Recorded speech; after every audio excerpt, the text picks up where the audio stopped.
Hello everyone, welcome. We're going to how to implement data warehouse solution using federated query.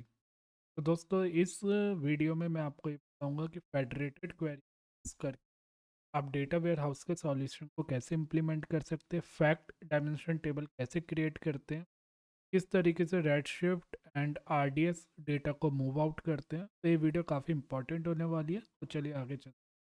तो दोस्तों अभी आपको मेरी स्क्रीन पे दिख रहा होगा सेल्स एंड प्रोडक्शंस का जो डेटा है, ईआरपी डायग्राम है, वो आपको दिख रहा होगा। तो इसमें आप देख सकते हो कि customer orders, staff, store order items है and category product stock brands. तो टोटल मिला के हमारे पास अराउंड 8-9 टेबल हैं। एंड इस टेबल्स जो हमारी इम्प्लीमेंट है ओ पे मैंने इनका डेटा डाला हुआ है। मतलब कि पोस्ट ग्रेस डेटाबेस है जो कि मैंने बनाया हुआ है, जिनमें सारी टेबल्स क्रिएट है। ये बेसिकली बाइक स्टोर का डेटा है जहाँ पे कस्टमर जो है ऑर्डर डालता है, ऑर्डर करता है। एंड इसमें जो प्रोडक्ट है वो हमारे डिफरेंट डिफरेंट प्रोडक्ट, उनकी एक ब्रांड है, कैटेगरी है। एंड उसकी अगर आप इधर लिंकिंग देखोगे, रिलेशनशिप, तो कस्टमर की ऑर्डर से रिलेशनशिप है। मतलब कस्टमर ऑर्डर प्लेस करता है तो कस्टमर एंड ऑर्डर की रिलेशनशिप आपको दिख रही होगी 1 to many। एक कस्टमर के मल्टीपल ऑर्डर्स हो सकते हैं, राइट। ये स्टाफ आईडी जो टेबल है उसमें स्टाफ की डिटेल है। एंड स्टोर के अंदर मल्टीपल स्टाफ काम करते हैं तो स्टोर एंड स्टाफ का आपस में रिलेशन है। एंड स्टाफ के अंदर आप देख सकते हो कि आपस में ज्वाइनिंग चल रही है। आप ओके, तो इधर जो है आपस में ज्वाइन है, मतलब कि जो स्टाफ आईडी और मैनेजर आईडी है, मतलब जो स्टाफ है उनमें से कोई मैनेजर भी हो सकता है। तो इसमें सेल्फ ज्वाइन भी लग रहा है इस टेबल में। तो एक टेबल स्टाफ बना रखी है, स्टोर्स है जिसके अंदर स्टोर्स की डिटेल है। ऑर्डर आइटम जो टेबल है वो मेरी ऑर्डर से लिंक है, मतलब ऑर्डर टेबल्स में सिर्फ order date, required date, ship date है। तो इसका मतलब ये है कि ये ऑर्डर कब, किस दिन को, मतलब किस दिन को ये डिलीवर होगा। रिक्वायर्ड डेट मतलब कि ये ऑर्डर कब तक डिलीवर होना चाहिए। एंड शिप डेट वो एक्चुअल डेट है जिस दिन ये ऑर्डर डिलीवर होता है। तो ये ऑर्डर्स टेबल है। देन इसके बाद orders items, and orders items में मल्टीपल आइटम है एक ऑर्डर के। एंड प्रोडक्ट आईडी है, क्वांटिटी, उसका प्राइस और उसमें क्या डिस्काउंट है। तो ऑर्डर एंड ऑर्डर आइटम्स की आपस में ज्वाइनिंग है, राइट। बेस्ड ऑन आप देख सकते हो ऑर्डर आईडी दोनों टेबल्स में है। एंड प्रोडक्ट, एक प्रोडक्ट के मल्टीपल ऑर्डर हो सकते हैं, एक प्रोडक्ट जो है मल्टीपल टाइम आ सकता है। तो प्रोडक्ट एंड ऑर्डर आइटम्स की इधर ज्वाइनिंग है। तो ये मेरा पूरा एक ईआरपी डायग्राम है जिसमें आप ये समझ सकते हैं कि आपस में टेबल की कैसे लिंकिंग है। कि एक प्रोडक्ट के मल्टीपल ऑर्डर हो सकते हैं, कस्टमर एंड ऑर्डर्स टेबल का आपस में रिलेशन है, प्रोडक्ट एंड ब्रांड, मतलब जो भी प्रोडक्ट है उसकी एक ब्रांड आईडी होगी तो ब्रांड नाम से एक डिफरेंट टेबल बना रखी है। तो इस टेबल्स के स्ट्रक्चर को अगर आपको क्लियर हो गया तो इसे हम कुछ इस तरीके से इम्प्लीमेंट करेंगे कि फैक्ट और डायमेंशन टेबल बनाएंगे। तो डायमेंशन टेबल में मेरे पास होगी customer, product, store and fact. Bike store जो है मेरी है फैक्ट ट्रांजेक्शन टेबल है। इसी तरीके से फैक्ट बाइक शिपमेंट मेरी एक फैक्ट ट्रांजेक्शन टेबल है। एंड फैक्ट स्टोर स्टॉक जो मेरी है पीरियोडिक टेबल। तो इसमें आप देख सकते हो कि इन टेबल्स का आपस में तरीके से ज्वाइनिंग है। तो इस टेबल्स को हम लोग इम्प्लीमेंट करेंगे। एंड डायमेंशन स्टाफ टेबल आप इधर देख रहे हो कि जो डायमेंशन स्टाफ टेबल है इसमें स्टाफ आईडी, मैनेजर आईडी, और इसके एक हायरार्की टेबल अलग से बनाएंगे कि कैसे इसकी हायरार्की डिफाइन करेंगे कि एक स्टाफ आईडी का अंडर कौन कौन से सब ऑर्डिनेट एक स्टाफ के अंडर काम करते हैं, राइट, उनकी क्या डेप्थ है। तो ये सारी डिजाइन हम देखेंगे कि डेटा वेयर हाउस को कैसे डिजाइन। अब आते हैं फेडरेटेड क्वेरी के सॉल्यूशन में दोस्तों।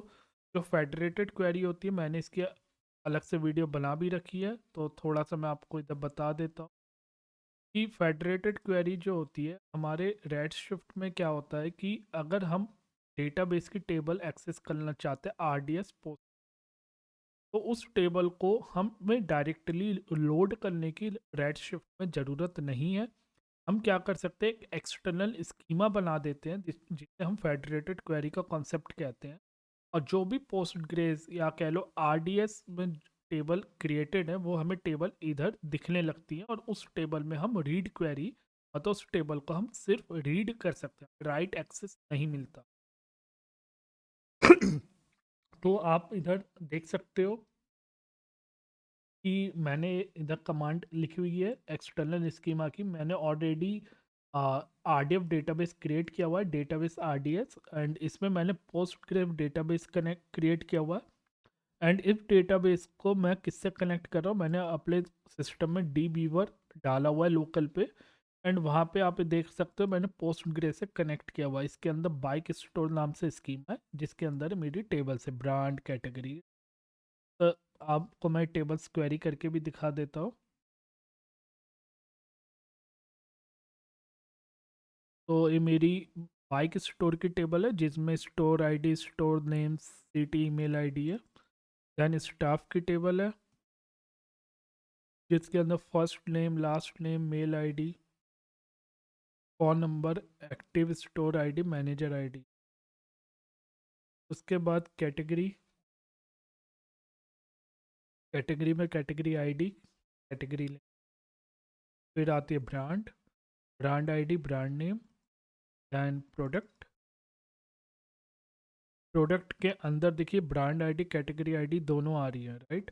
तो अगर मुझे पूरी डिटेल देखनी होगी तो ब्रांड आईडी का क्या ब्रांड नेम है, तो उसके लिए ब्रांड टेबल में जाना पड़ेगा। फिर मेरी आती है कस्टमर टेबल, कस्टमर टेबल में कस्टमर की सारी डिटेल है। ऑर्डर टेबल, ऑर्डर टेबल में आप देख सकते हो ऑर्डर आईडी, कस्टमर आईडी, मतलब जिस कस्टमर के लिए ऑर्डर प्लेस किया गया है उसका ऑर्डर का स्टेटस है, ऑर्डर डेट है, रिक्वायर्ड डेट है, शिप डेट है, मतलब जिस डेट को ऑर्डर प्लेस हुआ है। रिक्वायर्ड डेट है कि जिस डेट को ये ऑर्डर डिलीवर करना है, एंड शिप डेट है जिस डेट को एक्चुअली डिलीवर हुआ है ऑर्डर। उसके बाद store ID and staff ID है, मतलब किस स्टोर से ऑर्डर डिलीवर हुआ है, किस स्टाफ ने करा है, right. And after that order item, order item में एक ऑर्डर के करस्पॉन्डिंग जितने भी प्रोडक्ट है, मतलब आइटम आईडी है, एंड प्रोडक्ट आईडी, उनकी क्वांटिटी, उनका प्राइस, और जो भी उसमें डिस्काउंटेड परसेंटेज दिया गया है वो डिस्काउंटेड परसेंटेज इधर है। Then in last you can see the stock, stock में जो भी स्टोर के अंदर जो जो प्रोडक्ट अवेलेबल हैं और उनकी क्वांटिटी अवेलेबल, वो मेरी स्टॉक। तो this is the my O L T P, मेरा ओ एल टी पी है। एंड इस स्कीमा की टेबल्स को मैं एक्सेस करना चाहता हूँ रेड शिफ्ट में। एंड उसके लिए फेडरेटेड क्वेरी एक कॉस्ट ऑप्टिमाइजेशन सॉल्यूशन, जिसके थ्रू हम डेटा वेयर हाउस को इम्प्लीमेंट कर सकते हैं, ये AWS ने प्रोवाइड किया है। फेडरेटेड क्वेरी का फ़ायदा यही है कि आपको टेबल लोड करने की ज़रूरत नहीं है रेड शिफ्ट में। अदरवाइज इसके लिए आपको ग्लू, EMR, पाइस्पार्क का कोड लिखना पड़ता, जो मेरा RDF डेटाबेस से डेटा उठाता एंड रेड शिफ्ट में डालता। तो इसके लिए हमें कमांड चलानी पड़ती है, जैसे कि मैंने इधर ऑलरेडी एक स्कीमा बना रखा है, रेड शिफ्ट RDS स्कीमा 1। इसके अंदर देखो ये सारी टेबल्स दिख रही है मुझे, सारी टेबल्स मैंने RDS डेटाबेस में क्रिएट करी हुई है। तो इसी तरीके से सपोज मैं आपके सामने एक RDS स्कीमा 2 नाम से क्रिएट करता हूँ। देखिए कमांड मैंने लिखी है, create external schema RDS 2, and after that from database, मेरा कौन सा RDS पोस्टग्रेस है, डेटाबेस का नाम आ गया। मैंने पोस्टग्रेस का जो एंड पॉइंट है वो इधर कॉपी कर दिया। कहाँ से कॉपी करा, इधर RDS में जाऊँगा, इधर डेटाबेस जो मेरा क्रिएट है इसका एंड पॉइंट इधर इधर, इस एंड पॉइंट को मैंने इधर से कॉपी करके इधर कर दिया। पोर्ट मेरा RDS का 5432 है। देन एक रोल मुझे असाइन करना पड़ता है, रेड शिफ्ट S3 एक्सेस। तो ये रोल क्या होता है, इस रोल के पास परमिशन होती है किसे एक्सेस करने की, S3 RDS डेटाबेस को एक्सेस करने की। तो मैंने एक रेड शिफ्ट का रोल क्रिएट करा, जिसका नाम मैंने दे दिया रेड शिफ्ट S3 एक्सेस। आप रोल क्रिएट कर लोगे रेड शिफ्ट के लिए, और इसमें मैंने 3 पॉलिसी अटैच ही है, Amazon RDS full access, Amazon S3 full access, secret manager read write. Secret manager read write इसलिए देना पड़ा दोस्तों, क्योंकि जो मेरा RDS डेटाबेस है इसका जो पासवर्ड है, इस डेटाबेस का जो भी पासवर्ड है वो मेरा सीक्रेट मैनेजर के अंदर स्टोर है। तो आपको जब RDF डेटाबेस क्रिएट करोगे इस पीओसी के लिए, तो आपको सीक्रेट मैनेजर में जाके इसके पासवर्ड को सेव करवाना पड़ेगा। मैं आपको दिखा देता हूँ, इधर सीक्रेट मैनेजर के अंदर मैंने इस डेटाबेस के पासवर्ड डाले हुए हैं। मेरा सीक्रेट मैनेजर आपको दिख रहा होगा, टेस्ट प्रोग्रेस पोस्ट ग्रेस, तो इसका ARN है। एंड इसके अंदर मैंने इस डेटाबेस के पासवर्ड और यूजर आईडी स्टोर करवाई हुई है। और this is a mandatory step, आपको सीक्रेट मैनेजर क्रिएट करना पड़ेगा। एंड उसका ARN आपको रेड शिफ्ट में जब आप एक्सटर्नल स्कीमा क्रिएट करोगे, राइट, तो उसमें आपको इसका ARN पास करना पड़ेगा। देन सीक्रेट ARN आपने इधर पास कर दिया। उसके बाद जो स्कीमा आपका पोस्ट ग्रेस में है जिसे आपको एक्सेस करना है, उस स्कीमा का नाम देंगे। तो इसे करने से आपका एक्सटर्नल स्कीमा क्रिएट हो जाएगा। तो ये जब मैं आपके सामने से रन करता हूँ, RDS स्कीमा 2 कमांड मैंने रन करी, तो मेरा फेडरेटेड क्वेरी का देखिए नीचे सक्सेसफुल चल गया। एंड इसे मैं रिफ्रेश करूँगा, इधर मुझे देखूंगा, आप देखिए RDS स्कीमा 2 सबसे लास्ट में मुझे दिख रहा है। मैं इस पर क्लिक करूँगा and I can see all the table, right. ये सारी टेबल का रीड एक्सेस है मुझे। अब मुझे कोई भी टेबल अगर रीड करनी है तो मैं क्या करूँगा, select star from RDS underscore schema underscore 2 dot brand name. तो this is the how the federated query work. तो मैंने इसकी एक सेपरेट वीडियो भी बनाई हुई है, अगर आप उस कंसेप्ट को देखना चाहते हैं तो देख सकते हैं। एंड दोस्तों मैंने DB व्यूअर अपना इधर डाला हुआ है जिसमें मैं डेटाबेस को भी एक्सेस कर पा रहा हूँ, इवन रेड शिफ्ट को भी मैं एक्सेस कर पा रहा हूँ। मैंने अपने लोकल पे DB व्यूअर डाला हुआ है। इधर देखिए डेव नाम से मैंने इधर बना रखा है। एंड इसमें मेरा रेड शिफ्ट एक्सेस हो रहा है। एंड इसमें अगर मैं इसे रिफ्रेश करूँ, तो आप देखिए इधर भी मुझे RDS स्कीमा दिख रहा है लेफ्ट साइड में, राइट। ये मेरा डी बीवर में दिखना चालू हो गया, RDS स्कीमा 1 2। तो ये मेरा रेड शिफ्ट का कनेक्शन है। एंड इसके नीचे मैंने एक पोस्ट ग्रेस का कनेक्शन बनाया हुआ था। आप कनेक्शन बना सकते हैं रेड शिफ्ट का भी।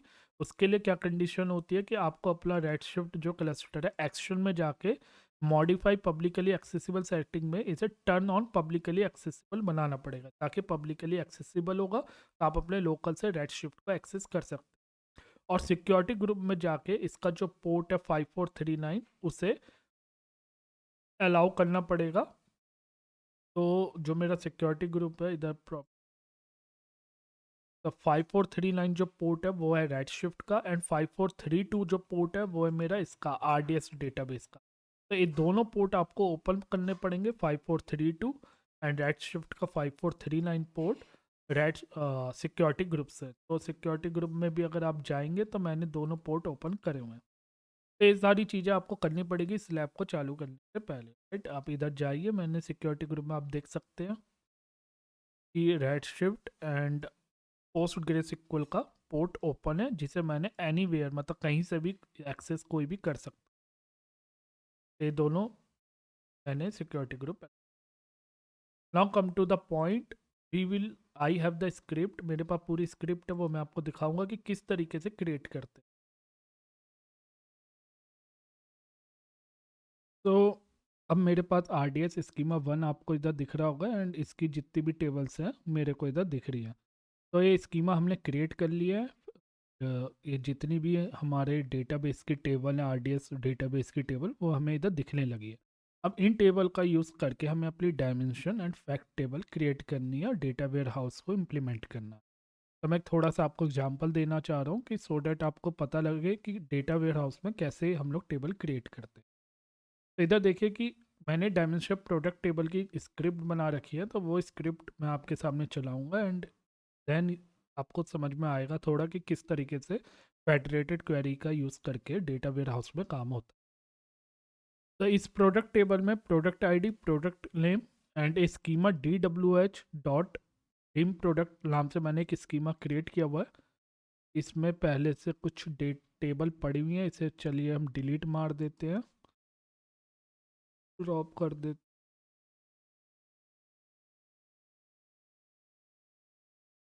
अब इस स्कीमा में कुछ भी नहीं है। तो सबसे पहले हम लोग प्रोडक्ट टेबल क्रिएट करते हैं। एंड प्रोडक्ट टेबल में product ID, name, model year, brand name and category name आ रहा है। जबकि दोस्तों इधर जो प्रोडक्ट टेबल थी इसमें क्या क्या चीज़ें थी, इसमें ब्रांड आईडी एंड देख सकते हो आप, ब्रांड आईडी कैटेगरी आईडी आ रही थी, राइट।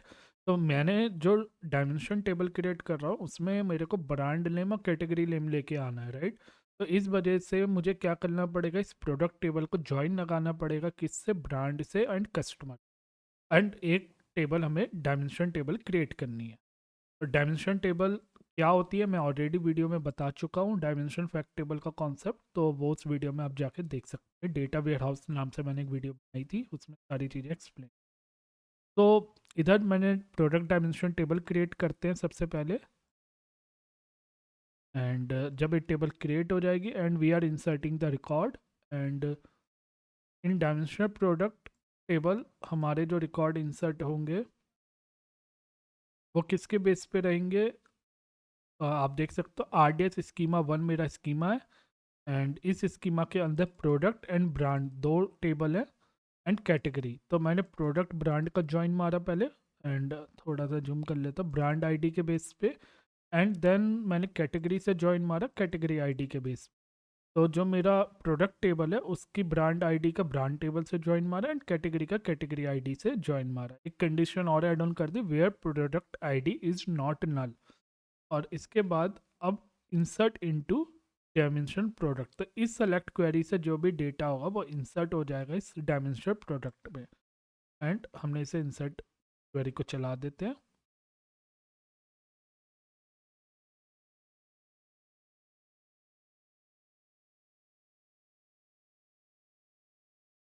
एंड इसके बाद हम टेबल क्रिएट करेंगे, कस्टमर टेबल में customer ID, first name, last name, phone, email, street, zip code and state, ये चीज़ें आ रही हैं। तो इसमें किसी भी टेबल की ज्वाइन मारने की ज़रूरत नहीं है, डायरेक्टली हम सिंपल सेलेक्ट करेंगे किससे, जो हमारी आरडीएफ में जो टेबल थी, क्या नाम था, कस्टमर टेबल जो थी, उसी टेबल को हम इंसर्ट कर देंगे।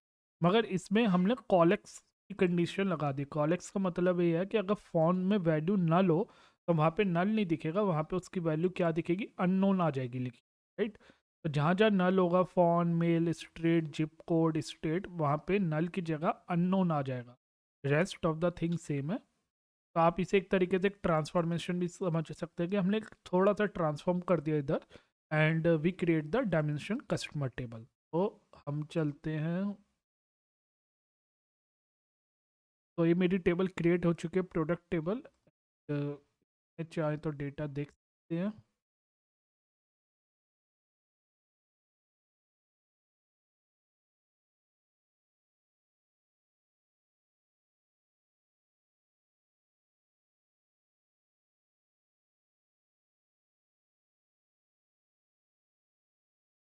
राइट, तो product ID, product name, list price, model year, brand name and category name दोनों आ गए हैं। Now we are inserting the record of customer table. Customer table create करते हैं, और ये मैं एसक्यूएल जो रेड शिफ्ट का एडिटर है अभी मैं उसमें क्रिएट कर रहा हूँ। And you can also, if अगर आपके पास डीबी व्यूअर है तो आप चाहो तो इधर डैब में जाके, जैसे मैंने इधर रेड शिफ्ट का कनेक्शन भी बनाया हुआ, आप चाहो तो इधर से भी क्रिएट कर सकते हो, रेड शिफ्ट में काम कर सकते हो, right? तो हम लोगों ने इसे क्रिएट कर दिया। इसके बाद इसमें इंसर्ट कर देते हैं वैल्यू कस्टमर टेबल पे, एंड हमारी डायमेंशन टेबल कस्टमर की भी क्रिएट हो जाएगी।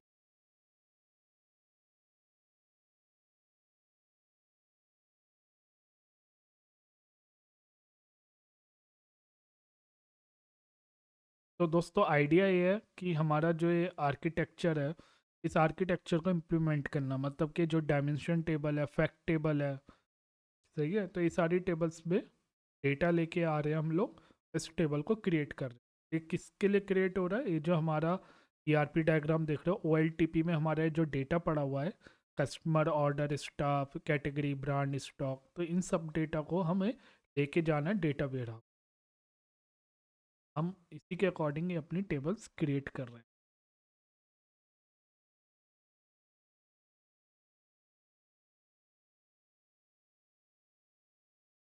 तो हमारी कस्टमर टेबल क्रिएट हो चुकी है, एंड हमें इसमें क्या लेके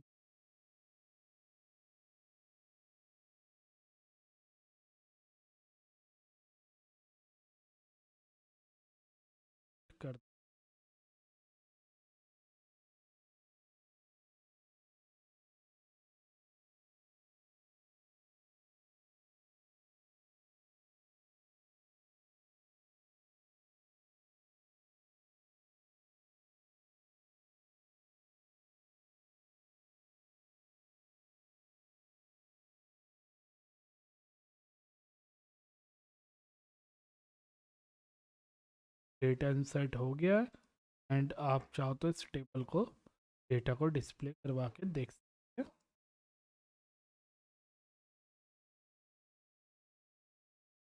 हमारी कस्टमर टेबल में भी डेटा आ गया है। Now go to the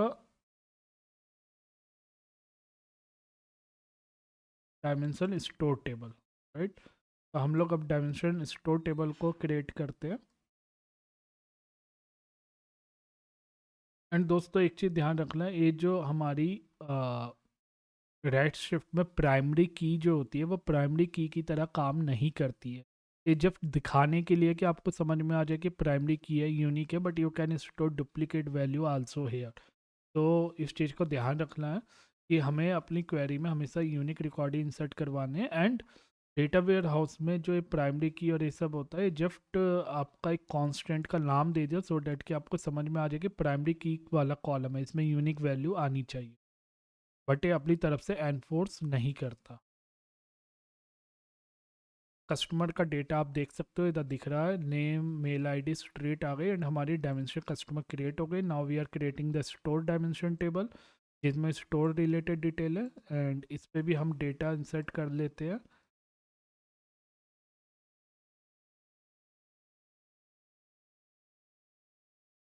insert command चला दी, it will create insert the data into the store table and we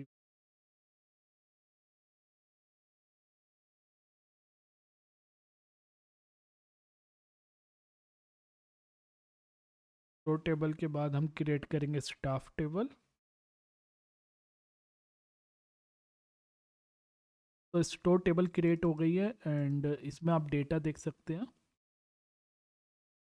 तो हम लोग डायमेंशन क्रिएट करेंगे, उसके बाद फैक्ट देखेंगे, फैक्ट कैसे क्रिएट करते हैं एंड देन हम उसमें ये भी देखेंगे कि हमें क्यों, हमने क्रिएट करने के बाद उसमें से जो आउटपुट फैच करते हैं, जो केपीआई जो रिपोर्ट्स डिस्प्ले करते हैं वो कैसे करते हैं।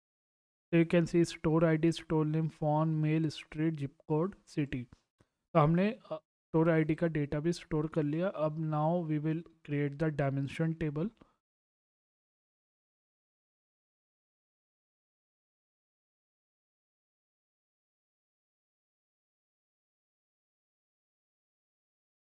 स्टाफ डायमेंशन टेबल स्टाफ की क्रिएट कर देंगे एंड इसमें इसमें जो हमारा ज्वाइन चलेगा दोस्तों, स्टाफ टेबल में स्टाफ से ही ज्वाइन मारा है। क्यों? क्योंकि सेल्फ ज्वाइन मारा है। सेल्फ ज्वाइन इसलिए मारा है क्योंकि हमें मैनेजर का फर्स्ट नेम और मैनेजर का लास्ट नेम को कैलकुलेट करना था दोस्तों। सही है, क्योंकि इस जो हमारी टेबल है, कौन सी टेबल है? स्टाफ टेबल है। स्टाफ टेबल में हमारी जो स्टाफ आईडी है और मैनेजर आईडी है, दो चीज़ें दी हुई है। तो जो स्टाफ आईडी है वो मैनेजर भी हो सकता है, राइट, किसी का मैनेजर भी हो सकता है। तो इस वजह से मुझे मैनेजर का नेम कैलकुलेट करना है, क्योंकि इधर आप देख रहे हो फर्स्ट नेम लास्ट नेम आ रहा है, राइट, एंड साथ में मैनेजर आईडी भी आ रहे हैं। तो दोस्तों कभी आप लोगों ने सेल्फ ज्वाइन का कॉन्सेप्ट पढ़ा हो तो सेल्फ ज्वाइन इधर लगाया गया है। सेल्फ ज्वाइन से क्या हुआ है कि जो मैनेजर आईडी का ज्वाइन है वो स्टाफ आईडी के ज्वाइन से मार लगा के एंड इधर से मैनेजर का नेम, मैनेजर का लास्ट नेम कैलकुलेट किया हुआ है। और ये हमारा इसी तरीके से हमने डायमेंशन टेबल इधर बनाई है अपनी, राइट। तो डायमेंशन टेबल बनाते समय हमें इस टाइप के जॉइंस कैलकुलेशंस करनी पड़ सकती है, जिससे हमें जब हमारा डेटा वेयरहाउस तैयार हो तो हमें फर्दर उसमें जो है ना क्वेरी नहीं करनी पड़े। हम पहले से ही डेटा को सॉर्टेड फॉर्म में ले जा रहे हैं तो डैट की रिपोर्ट्स हमारी डायरेक्टली इन टेबल से निकल जाए। तो स्टाफ टेबल क्रिएट हो गई है। Now we are inserting the data hair.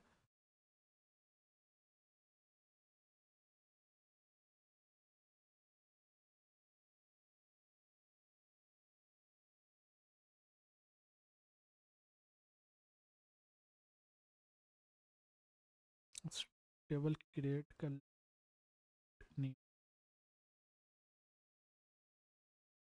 हो चुकी है। तो now we are inserting the data here, the data in the table.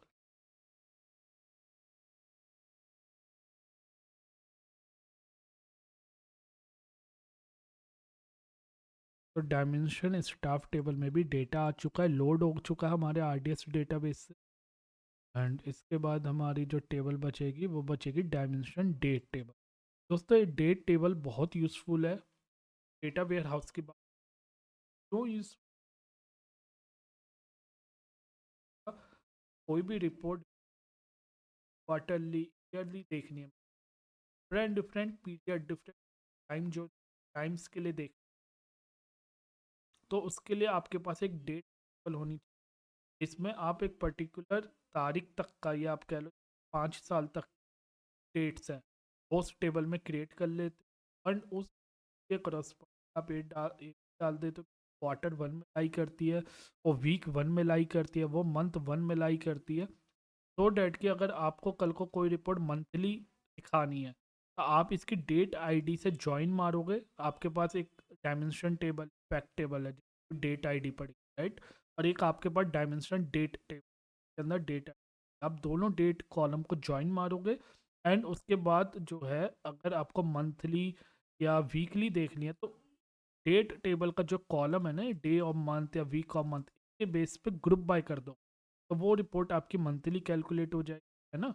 तो इसलिए डायमेंशन डेट टेबल का बहुत ज़्यादा, इसमें जो डेटा क्रिएट करते हैं हमें खुद से क्रिएट करना पड़ता है एक पर्टिकुलर टाइम तक का डेटा। तो अभी आप देख सकते हैं डायमेंशन स्टाफ टेबल मेरी क्रिएट हो चुकी है, and we will select the data में देखते हैं क्या आ गया। तो this is the way to create the tables. तो हमने देखा customer product staff store table create कर लिया, and we can see the data here also, right. तो ये डेटा आ गया जिसमें देखिए मैनेजर आईडी आ गई, मैनेजर का नेम भी आ गया। तो जो हमारा स्टाफ आईडी 3 है, जीना जिसका नाम है, एंड मार्कलिन, इसका जो आप देखोगे मैनेजर इधर आ जाएगा, मैनेजर का नेम इधर आ गया, first name. Now come to the dimensional date table, and it is going to be important table, and you should know why we need to create this dimension table, and it is a mandatory data warehouse में dimensional date table most of the time आप create करते ही करते हैं।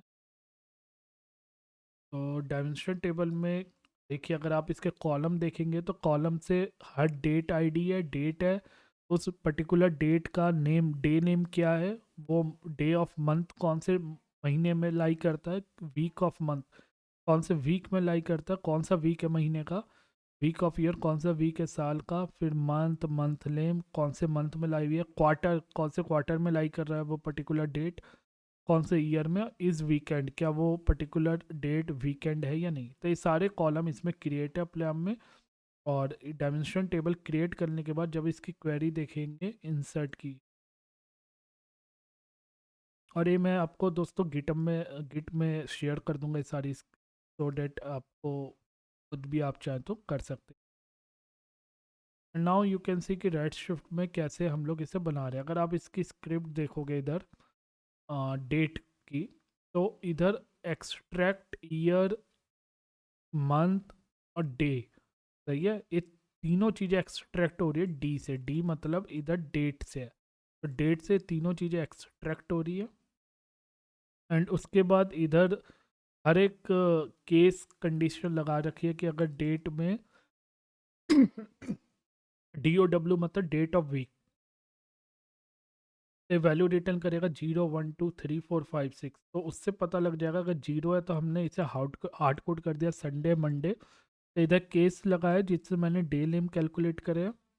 उसके बाद इधर एक condition लगाई है जिससे डेज ऑफ मंथ मतलब कैलकुलेट करा कि कौन से महीने की डेट है, ऐसे week of year and month name इधर हार्ड कोड करने पड़े कि अगर 1 है तो जनवरी आएगा। तो ये जो एक्सट्रैक्ट मंथ फ्रॉम डी है, तो ये न्यूमेरिक वैल्यू देता है, then we need to hard code, right, कि 1 है तो उसे जनवरी कंसीडर करो। तो एक कस्टमाइज क्वेरी है जो कि आपको बनानी बनानी पड़ती है जब आप डेट के लिए कॉलम क्रिएट करते हो, उनकी वैल्यू क्रिएट करते हो। एंड इसमें देख रहे हो आप कि मैंने रोल नंबर लिया हुआ है, और जो स्टार्टिंग टाइम है 2016 01/01, मतलब 2016 जनवरी से मेरी डेट चालू होगी। और इधर आप ये देख सकते हो 3000 मैंने लिमिट दी हुई है, मतलब 3000 तक डेट इसमें क्रिएट हो जाएंगी, मतलब इतने डेज जो है क्रिएट हो जाएंगे। तो तकरीबन 5 साल तक की जितनी भी डेट है, या 5 या 4 साल तक की जितनी भी डेट है, वो ही मेरी क्वेरी क्रिएट कर देगी और उसे इंसर्ट कर देगी। तो एक कस्टमाइज क्वेरी होती है एंड आपको इजीली मिल जाएगी, अवेलेबल रहती है नेट पे। And I am just inserting the dimension data, it will take little time. तो डायमेंशन टेबल आप समझ गए कि कैसे क्रिएट करी जाती है। मैं अभी आपको इसका डायमेंशन डेट का डेटा भी दिखा दूंगा। तो this is the way to create the tables, dimension table. Now come to the fact tables. Fact tables कैसे क्रिएट कर, तो दोस्तों फैक्ट टेबल में देखिए ऑर्डर आईडी है, ट्रांजैक्शन फैक्ट टेबल है। ट्रांजैक्शन फैक्ट टेबल का मतलब ये है कि इसमें हर एक रिकॉर्ड जो है एग्रीगेटेड नहीं होगा। मतलब एक होता है पीरियोडिक स्नैपशॉट, एक होता है क्यूमुलेटिव स्नैपशॉट फैक्ट टेबल, और एक होते हैं transaction fact table. Transaction fact table आपकी हर एक रो जो है ना एक ट्रांजैक्शन को दिखाता है। तो जैसा कि आपके डेटाबेस में इसमें transaction same as it is उठ के वो डेटा वेयर हाउस में आ जाती है। जस्ट उसमें क्या होता है कि डायमेंशन और एड ऑन हो जाती हैं। तो उसमें मल्टीपल डायमेंशन एड ऑन हो जाती हैं, बाकी चीज़ें वही रहती हैं। तो जो ऑर्डर आईडी है और ऑर्डर डेट आईडी है, right, and requirement date, shipment date और डिलीवर डेट आईडी, ये कॉलम मेरे कहाँ पे लाई कर रहे थे। अगर आप इधर ऑर्डर टेबल को देखोगे ट्रांजेक्शन डेटाबेस में, आप इधर देख सकते हो कि ऑर्डर आईडी भी मुझे दिख रहा है, रिक्वायरमेंट डेट भी दिख रहा है, शिपमेंट डेट भी दिख रहा है। तो इधर तो ये सारी वैल्यू डेट में पड़ी हुई है। तो इसे स्ट्रिंग में कन्वर्ट करके एंड इसे एज ए आईडी हमने इधर दे दिया है नाम, रिक्वायरमेंट डेट आईडी। जब इसमें डेटा इंसर्ट होगा तो ये वाली जो डेट है वो स्ट्रिंग में कन्वर्ट हो जाएगी एंड इस कॉलम में इंसर्ट हो जाएगी, राइट। तो इधर जितनी भी कॉलम आते हैं ट्रांजेक्शन में, जितने नंबर ऑफ रिकॉर्ड होंगे वो सेम टू सेम इस ऑर्डर टेबल के में जितने नंबर ऑफ रिकॉर्ड है उतने ही होंगे। बट ओनली थिंग इज कि थोड़ा सा इसका look and feel structure change हो जाएगा। तो फैक्ट टेबल का काम यही है कि इसमें मेजर्स आ जाते हैं, मतलब क्वांटिटीज, प्राइस, राइट। तो ये सारी चीज़ें इसमें आ जाती है, स्टेटस आ जाता है कि आपका स्टेटस क्या है, और सारी डायमेंशन आ जाती है।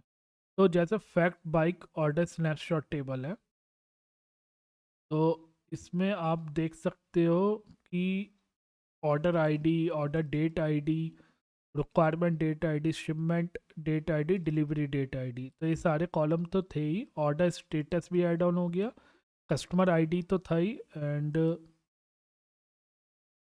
इस store ID and staff ID ये भी कॉलम इधर आ गया। और साथ में इधर एक प्रोडक्ट आईडी कॉलम भी ऐड ऑन हो गया। प्रोडक्ट आईडी कॉलम इधर था, प्रोडक्ट आईडी इसमें नहीं था, राइट। तो प्रोडक्ट आईडी कॉलम भी इधर ऐड ऑन हो गया। एंड डेज पेंडिंग, मतलब ऑर्डर कितने डेज से पेंडिंग है। तो इस तरीके से हम लोग ये टेबल क्रिएट करेंगे, राइट। एंड सबसे पहले हमारी जो क्रिएट होगी वो होगी fact bike order. This is a transaction table. इसमें आप देख सकते हो कि ये सारे कॉलम्स हैं। तो चलिए पहले डेट टेबल मेरी क्रिएट हो चुकी है एंड इस डेट डायमेंशन को एक बार देखते हैं कि इसमें डेटा कैसा दिख रहा है।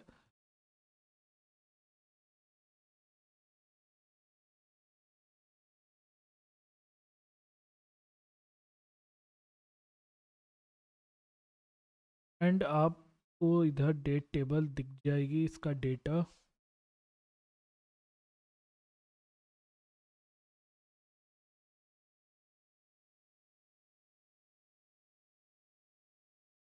तो अब आप देख सकते हो इधर डेट आईडी कैसे आई है, right. And this is in the format of the string, right. हमने इधर इस जो डेट आईडी का कॉलम है, इधर इसे हमने इंट लिया है, सॉरी डेट नहीं लिया हमने, इसे इंटीजर लिया है, स्ट्रिंग नहीं लिया। तो मेरा इंटीजर टाइप का कॉलम बना दिया है। बट ये जो वैल्यू है ये डेट को ही रिप्रेजेंट कर रही है, उसे हमने कन्वर्ट कर दिया इंट फॉर्म में, राइट। एज ए आईडी बन गई। देन इसकी इधर पूरा डेट फॉर्मेट में आपको डेट दिख जाएगी, उस पर्टिकुलर डे का नाम, को महीने का कौन सा दिन है ना, फर्स्ट डे है तो फर्स्ट आ गया, वीक ऑफ मंथ कौन सा है, एंड वीक ऑफ ईयर कौन से वीक ऑफ ईयर है। तो ये सारी डिटेल आ चुकी है, इस वीकेंड फॉल्स। तो आप देख सकते हैं कहाँ तक है। में जो लास्ट डेट पड़ी हुई है वो 2018 की पड़ी हुई है, राइट। तो इतनी सारी डेट इसने इसमें सेट करवा दिया एंड इसके करॉस्पॉन्डिंग डेट के जितनी भी वैल्यू है वो भी कैलकुलेट होके आ चुकी। तो this is the way to create the dimension table of date. Now come to the fact table. हमने डायमेंशन टेबल क्रिएट कर लिया, अब जल्दी से फैक्ट टेबल में आ जाते हैं। फैक्ट टेबल में सबसे पहले हम ट्रांजेक्शन फैक्ट टेबल जो हमारी बाइक स्टोर है उसे क्रिएट करेंगे एंड इसमें जो मेरा डायमेंशन टेबल और फैक्ट टेबल के बीच का रिलेशनशिप जो प्राइमरी और फॉरेन की का वो भी मैंने इधर क्रिएट किया है and we can create that. वो हम क्रिएट कर सकते हैं जैसे फैक्ट बाइक ऑर्डर टेबल है।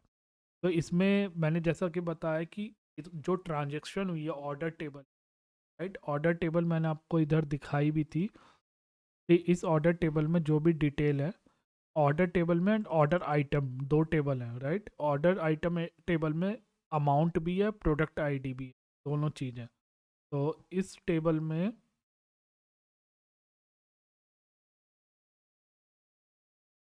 ऑर्डर आइटम में देखिए अमाउंट भी आ गया, डिस्काउंट आ गया, प्रोडक्ट आईडी आ गई। तो दोनों ऑर्डर एंड ऑर्डर आइटम का ज्वाइन मारेंगे एंड हम लोग फैक्ट टेबल को क्रिएट करेंगे।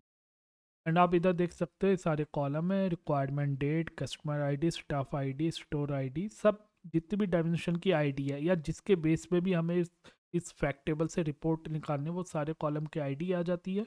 एंड इसमें जो रिकॉर्ड होते हैं वो पर ट्रांजेक्शन, हर एक ट्रांजेक्शन का रिकॉर्ड होता है, that is not a aggregated, इसमें कोई ग्रुप बाय नहीं लगाएंगे, राइट। अब इसमें हमें सिंपल इंसर्ट करना रिकॉर्ड, तो कैसे इंसर्ट करेंगे? इंसर्ट करने का तरीका भी सिंपल है। फेडरेटेड क्वेरी यूज़ कर रहे हैं तो we don't need to do glue and something like that, हमें ग्लू यूज़ नहीं करनी, कोई स्पार्क की स्क्रिप्ट नहीं लिखली, हम सीधा डेटा लोड कर सकते हैं। तो अब फैक्ट बाइक स्टोर है।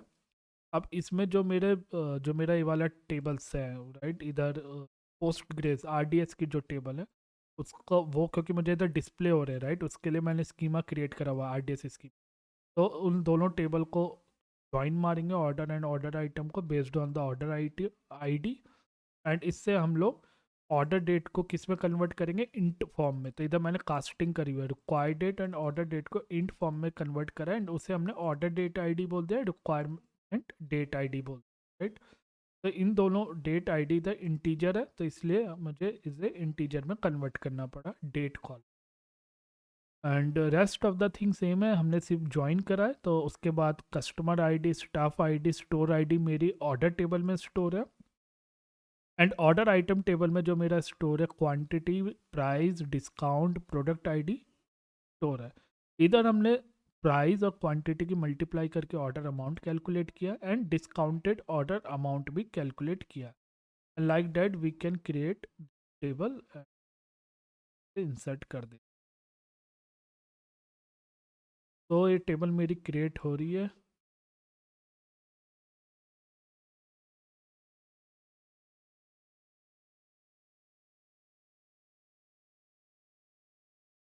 एंड अब इसके बाद हम जो टेबल क्रिएट करेंगे वो करेंगे फैक्ट बाइक शिपमेंट टेबल। इस टेबल में भी हमारा क्या है, अब देखिए दोनों टेबल में डिफरेंस समझना। इधर हमने order date ID and requirement date ID ली है, मतलब कि ये ऑर्डर की रिक्वायरमेंट डेट कब है, ये जो फैक्ट बाइक ऑर्डर है ये टेबल रिप्रेजेंट कर रही है कि ऑर्डर जब मेरा प्लेस हुआ है उस ऑर्डर की रिक्वायरमेंट डेट आईडी क्या है। और फैक्ट जो मैं दूसरी टेबल बनाऊंगा फैक्ट बाइक शिपमेंट, तो इस टेबल में रिक्वायरमेंट डेट आईडी नहीं है, इसमें shipment date ID first column है। मतलब ये जो मेरी टेबल जो ट्रांजेक्शन को रिप्रेजेंट कर रही है वो कर रही है कि जब ऑर्डर शिप हो जाता है, शिप होने के बाद उसकी जो ट्रांजेक्शन हुई है उसको रिप्रेजेंट कर रही है। इधर शिपमेंट डेट आईडी आ गई है। तो अभी देखते हैं हमारे टेबल क्रिएट हो चुकी है, fact table, and you can सकते हैं।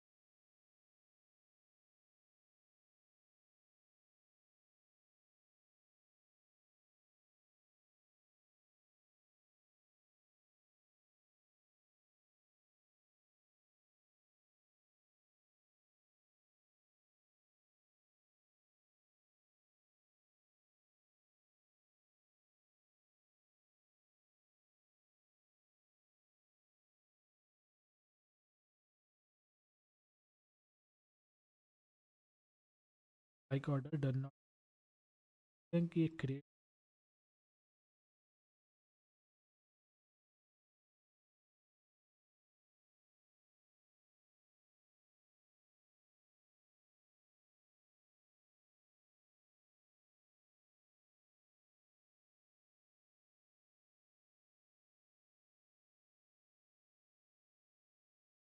अब इंसर्ट कर।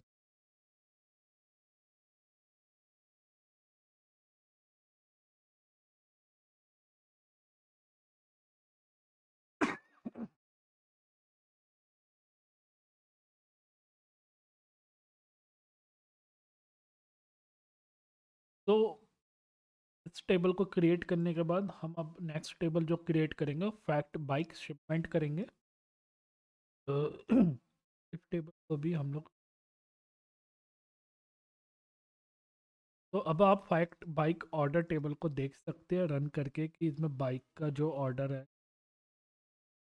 उसकी डिटेल। इस ऑर्डर इस टेबल का पर्पस यही है कि जो सेम टेबल हमारी है उसमें इधर हमने रिक्वायरमेंट डेट आईडी के बेस पे ऑर्डर को दिखा रहे हैं कि एक ऑर्डर की रिक्वायरमेंट डेट क्या है, एंड उसके करस्पॉन्डिंग जो ट्रांजेक्शन हुई है वो सारी आईडी है, क्या किस प्राइस की ट्रांजेक्शन हुई है, क्या अमाउंट था, क्या ऑर्डर का अमाउंट था, एंड क्या डिस्काउंटेड अमाउंट। इसी तरीके से हम लोग एक और टेबल बनाएंगे फैक्ट बाइक शिपमेंट। इस टेबल में हमारी जो कॉलम रहेंगी वो शिपमेंट डेट आईडी होगी, मतलब रिक्वायरमेंट डेट मैंने नहीं ली है इस टेबल, राइट।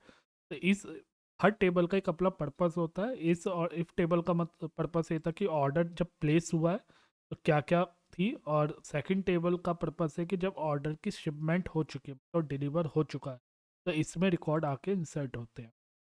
तो इसको हम लोग क्रिएट कर देते हैं टेबल को एंड इसे रन कर देते हैं। में आप देख सकते हैं कि हमने प्राइमरी की फॉरेन की लगा रखी है, डायमेंशन टेबल से ज्वाइन कर रखा है, मतलब जो डायमेंशन टेबल को रेफर कर रखा है। तो शिपमेंट डेट आईडी जो है डायमेंशन टेबल की डेट आईडी को रेफर करेगी, कस्टमर आईडी जो है डायमेंशन कस्टमर की कस्टमर आईडी को रेफर करेगा। इसी तरीके से स्टाफ आईडी को रेफर करेगा, मतलब कि जो भी डेट शिपमेंट डेट आईडी आ रही है वो डायमेंशन डेट टेबल जो है उसमें होनी चाहिए। का मतलब ये है, ऐसी कस्टमर आईडी जो आ रही है वो डायमेंशन कस्टमर टेबल में वो कस्टमर एग्जिस्ट करना चाहिए। तो इसलिए ये कांस्टेंट लगाते हैं, हालांकि रेड शिफ्ट इन कांस्टेंट को एनफोर्स नहीं करता, लगाता नहीं है, बट ये जब डिस्प्ले पर्पस के लिए होते हैं। एंड जब हम अपना क्रिएट करते हैं टेबल्स तो और डेटा इंसर्ट करते हैं तो हमें ये चीज़ ध्यान रखनी है कि जिस भी डेट का डेटा क्रिएट कर रहे हो वो डायमेंशन टेबल में वो डेट होनी चाहिए। इसी तरीके से हमने जो ऊपर टेबल क्रिएट करी थी फैक्ट बाई के ऑर्डर, उसमें भी आप देख सकते हो ये रिलेशंस को आप समझ सकते हो इधर से कि ऑर्डर डेट आईडी जो है वो डायमेंशन डेट टेबल में होनी चाहिए, रिक्वायरमेंट डेट आईडी भी डायमेंशन डेट टेबल में होनी चाहिए, क्योंकि ये दोनों डेट कॉलम है तो ये दोनों डेट एग्जिस्ट करने चाहिए dimension table. Customer table dimension customer में होनी चाहिए जो कस्टमर आईडी आ रही है, राइट। ऐसे स्टोर आईडी है प्रोडक्ट आईडी। तो now we created the bike shipment table and इस टेबल को क्रिएट करके इसमें डेटा इंसर्ट करेंगे। क्रिएट कर लेते हैं, इधर से उठा लेते हैं। इसमें भी ऑर्डर एंड ऑर्डर आइटम का ही ज्वाइन लग रहा है, तो इसमें हम लोग इंसर्ट करवा।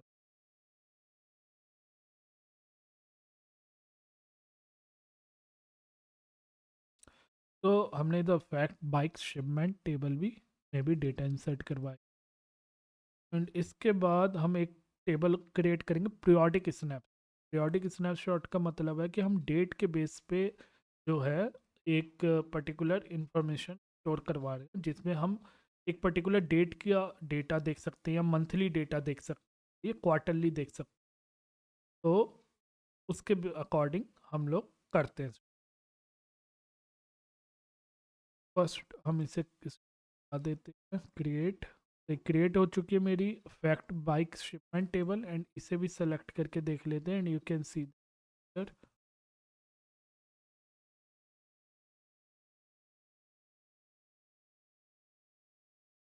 दोस्तों फैक्ट ट्रांजेक्शन टेबल मैंने क्रिएट करी है।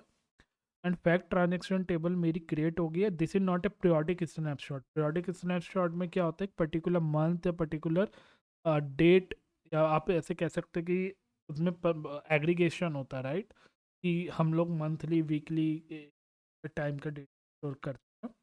और जो ट्रांजेक्शन टेबल होती है उसे इस तरीके से समझते हैं कि हर जो भी ट्रांजेक्शन आपके आरडीएस में होगी वो ट्रांजेक्शन का डेटा, ये मेरी ट्रांजेक्शन टेबल है। Fact fact bike and fact bike order. Now the thing is कि हम इन टेबल तो हमने क्रिएट कर लिया है, अब इसमें से डेटा कैसे कैलकुलेट किया जाता है, तो किस तरीके से कैलकुलेट होता है। जैसे कि अब मेरे पास दो टेबल है, fact bike order, fact bike ship. और आपसे अगर ये बोल दिया जाए कि आपने टेबल बना ली है कि आप जो है हमें कैलकुलेट करके दिखाए total revenue and sales matrix, तो क्या करेंगे, fact bike order and fact bike shipment दोनों टेबल का जॉइन मारेंगे ऑर्डर आईडी के बेस पे। एंड जो मेरा बाइक शिपमेंट टेबल में अमाउंट है उसका एग्रीगेशन कर देंगे, और जो मेरा बाइक ऑर्डर टेबल में अमाउंट है उसका एग्रीगेट करके आप दिखा सकते हैं, राइट। तो उससे आपका ये हो जाएगा, जो ऑर्डर शिप हो चुका है उसका अमाउंट आ जाएगा, और जो ऑर्डर जब अभी प्लेस हुआ है, मतलब उसकी शिपमेंट नहीं हुई है बट वो ऑर्डर प्लेस हो चुका है, तो उसका टोटल आ जाएगा। तो वो हम इधर करके देख ले दिखा सकते हैं। तो this is a way to calculate the KPI. इसे हम केपीआई कहते हैं कि आपके पास फैक्ट और डायमेंशन टेबल आ गए, अब आप इससे क्या क्या इंपॉर्टेंट इन्फॉर्मेशन क्लाइंट को दिखा सकते हो, कस्टमर को दिखा सकते हो। तो आप देख सकते हो कि मैंने दो फैक्ट टेबल को ज्वाइन मार रहा हूँ, and I am calculating the total order revenue, the total order amount and shipment amount, दोनों चीज़ें कैलकुलेट कर रहा हूँ।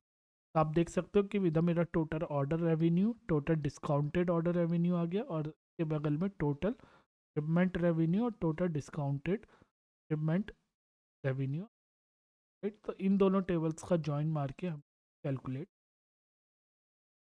तो this is the way to calculate this. And इसके बाद हम और क्या मैट्रिक्स इससे बना सकते हैं, जैसे कि हमें काउंट ऑफ द ऑर्डर दिखाने हैं कि कितने टोटल ऑर्डर काउंट है, कितने शिपमेंट के ऑर्डर का काउंट है। तो जैसे फैक्ट बाइक ऑर्डर है एंड फैक्ट बाइक शिपमेंट है, हमने इन दोनों टेबल्स को ज्वाइन मारा, एंड इसमें क्या दे, तो total order and total ship, इन दोनों ऑर्डर पे हम लोग काउंट कर रहे हैं कि टोटल ऑर्डर कितने प्लेस हुए और कितने ऑर्डर का शिपमेंट हुआ। तो दोनों को ज्वाइन मार के हम काउंट कर सकते हैं।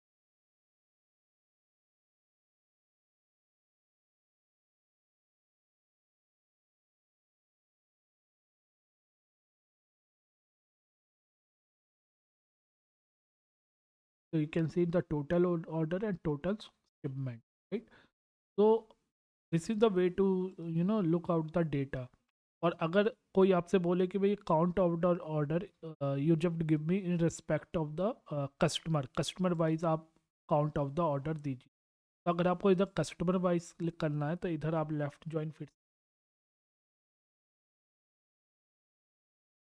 इधर जो भी आपकी कस्टमर का टेबल है में डेटा है,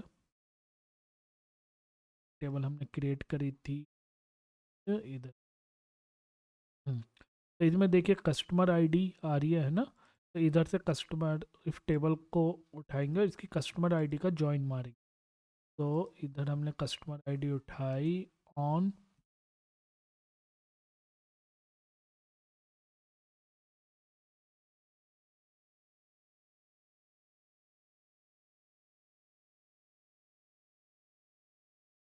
इधर हमने हमारी किस टेबल में कस्टमर आईडी आ रही है इन दोनों में से, जैसे कि फैक्ट बाइक शिपमेंट में मेरी कस्टमर आईडी मुझे दिख रही है। तो फैक्ट बाइक शिपमेंट में रहेगा डॉट कॉलम का कस्टमर आईडी उठा ले। तो this is the way to look out the data, सही है। इसे हमने कस्टमर वाइज देख लेते हैं, एंड इधर हम लोग क्या कर देते, ग्रुप बाय कस्टमर कर देते, group by.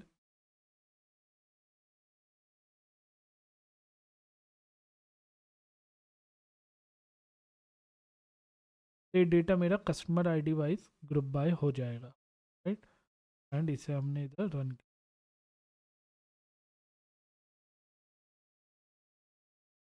Customer ID is ambiguous. तो ये तरीका होता है दोस्तों कि जिस जो भी मेरी डायमेंशन टेबल है, मतलब मास्टर टेबल भी आप कह सकते हो, तो उससे आप फैक्ट टेबल को ज्वाइन मार के उस पर्टिकुलर डायमेंशन के करस्पॉन्डिंग डेटा दिखा सकते हैं। तो मेरा customer wise total order and total shipment आ जाएगा। एंड इसमें कस्टमर आईडी तो मेरा इस फैक्ट टेबल में भी आ रहा था। आप देख सकते हो इधर टोटल ऑर्डर, टोटल शिपमेंट और कस्टमर आईडी के करस्पॉन्डिंग ये सारे रिकॉर्ड आ चुके हैं, राइट। तो कस्टमर वाइज ये रिकॉर्ड दिख गया। इसी तरीके से आप प्रोडक्ट वाइज कैसे भी देख सकते हैं। And instead of customer ID you want कि मेरे को कस्टमर नेम दिखे, तो आपकी जो कस्टमर टेबल है उसमें फर्स्ट नेम आ रहा था, राइट। तो आप जो है फर्स्ट नेम उठा के इधर कस्टमर आईडी की जगह इधर फर्स्ट नेम ले लेंगे। ग्रुप बाय जो है कस्टमर आईडी से ही चाहे रहने देंगे। तो इसको करेंगे तो आपको नेम भी दिखने लगेगा ना।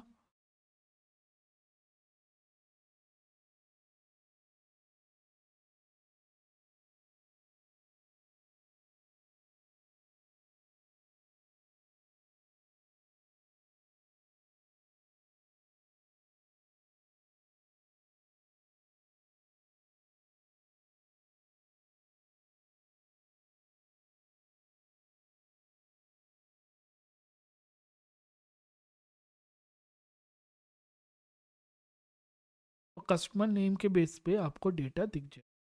तो डायमेंशन टेबल और फैक्ट टेबल में इस तरीके से ज्वाइन।